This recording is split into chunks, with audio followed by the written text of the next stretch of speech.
And so what I like to do is what we call the 30-30 rule, right?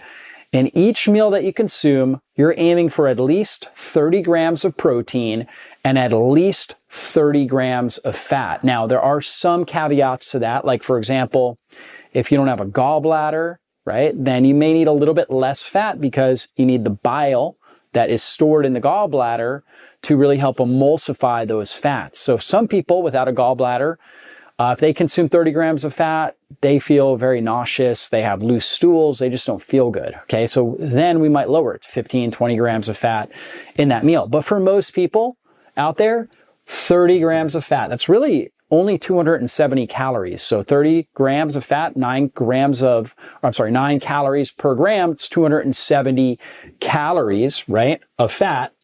And then roughly 30 to 40 grams of protein.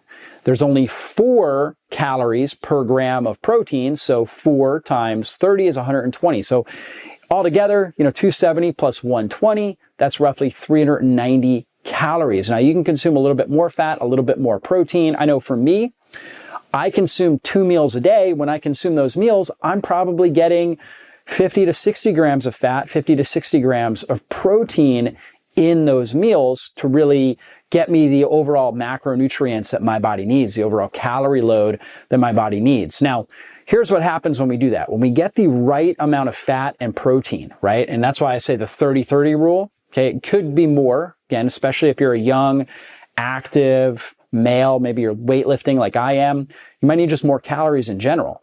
But if you get at least 30 grams of fat, 30 grams of protein, you're not going to have a whole lot of satiation room left for carbohydrates, for starches and sugars. And so therefore, you're going to get the bulk amount of your calories from these fats and from the protein, and that's going to make you feel very satiated, right? Protein is very, very satiating. Fat is as well.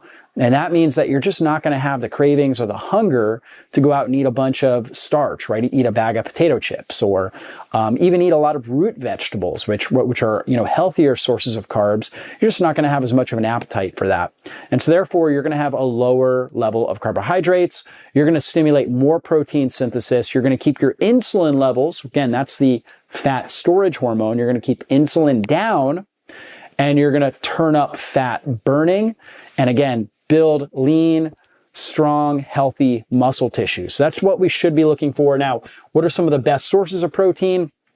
I like wild-caught fish or seafood, grass-fed beef. I always try to get grass-fed organic as much as possible. Organic poultry works great. Pasture-raised eggs, right? Those are all fantastic sources. If you're making a protein shake, the best protein powder for muscle building is going to be whey protein, right? Whey protein is fantastic. You can also find like egg protein that works well as well, right? But that's really what you're looking for, again, muscle protein synthesis, recovery from exercise, keeping your insulin and your blood sugar down, and keeping inflammation down and under control in your body. Now, for some people out there, they think, well, aren't high protein diets bad for you, right? Like, don't they age you faster?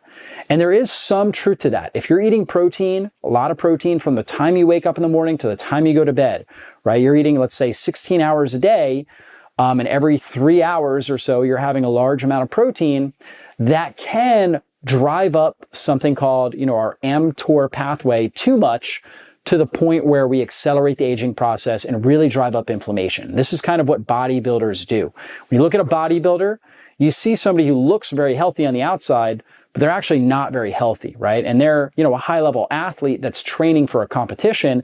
That's not what we want to do.